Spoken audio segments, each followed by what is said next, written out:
From the dawn of history, mankind has endured great tragedy. In the face of utter loss, many never regain the spark of life. However, a few brave souls emerge from life's greatest trauma almost unscratched. They become master of life. Of these few, a handful transcend their tragedy to become a stronger, wiser, and better human being. And those few, they are the grandmaster of life.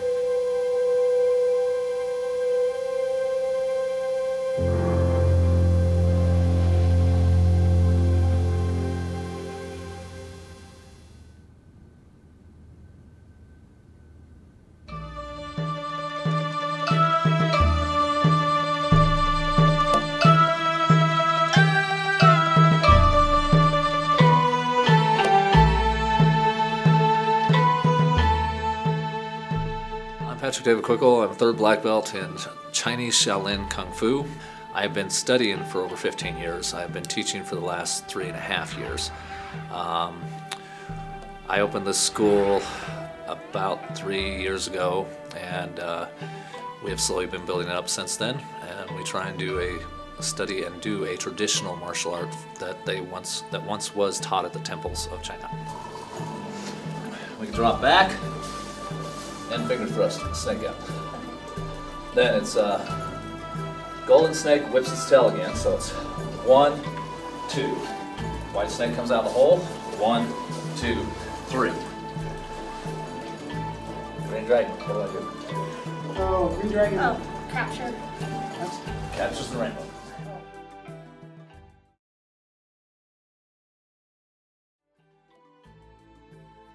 The actual name stands for Young Forest Temple.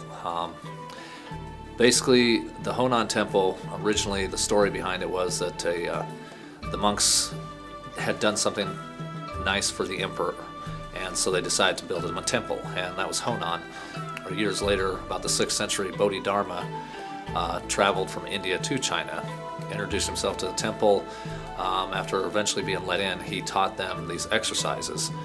Over 1,500 years, the monks took what he had taught them, learned that they could also defend themselves, and started studying as an art, and also learned that the energy focus of a lot of the material and stuff they did was tremendous.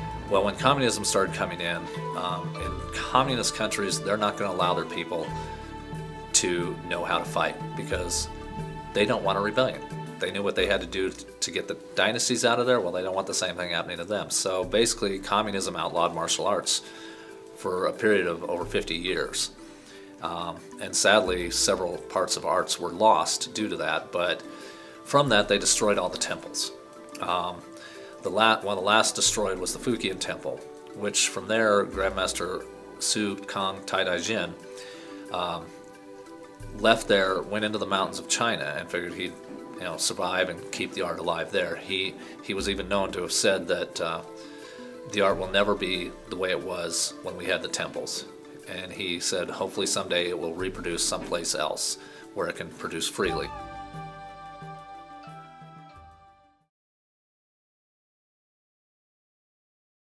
I've had students that are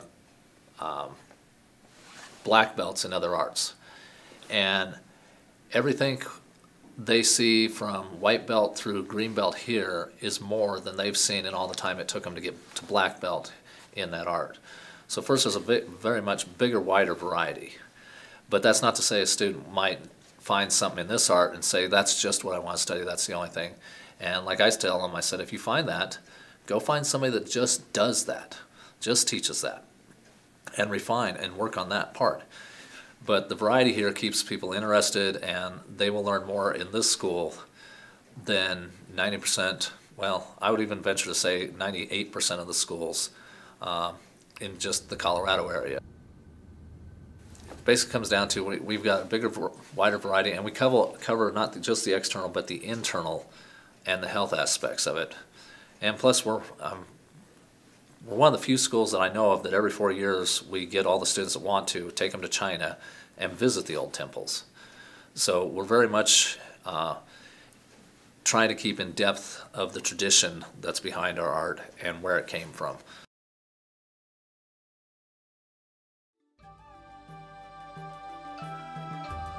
Most beneficial are the health aspects of it, and even though you're learning to defend yourself, which this is why people can't comprehend that the monks actually did a fighting art, because it's like, well, yeah, they developed ways of actually destroying the human body. Part of that was you, in a sense, you have to destroy to uplift or rebuild things, but they found through all the training and everything the benefits not just to the outside physical body but the internal body were tremendous, especially like things like the internal arts like Tai Chi, Xingyi, Pakwa really helped build the internal organs and strengthen the inner organs, whereas modern science is just now developing the idea of things that, like, children will be running around, fall down, scrape a knee. A couple days later you can barely tell they scraped anything. It's actually a gene in the body that stops producing about between age 25 and 30, somewhere in there. And scientists finally figured out that, well, monks have done this Tai Chi and breathing meditation stuff, and by doing so the body starts naturally reproducing the gene. And so it's like they've come up with pills for it, but other people, the guys that have produced the pills said, well, you don't need it if you do this. And it basically became a great health benefit.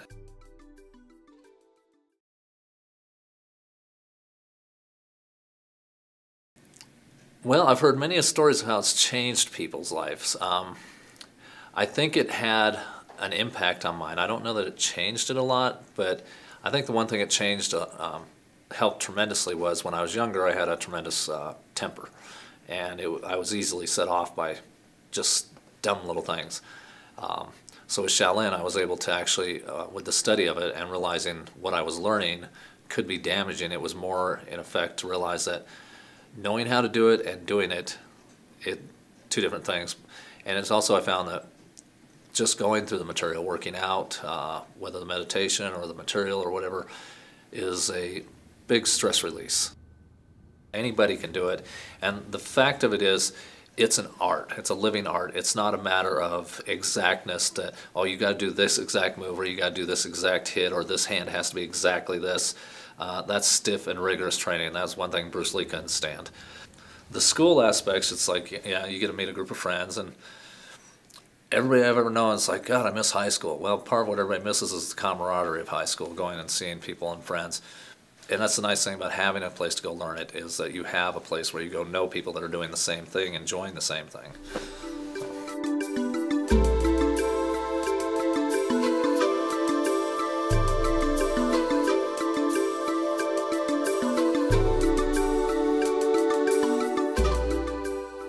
That's probably the most rewarding, is seeing my students accomplish what they've tried, what they've set out to do.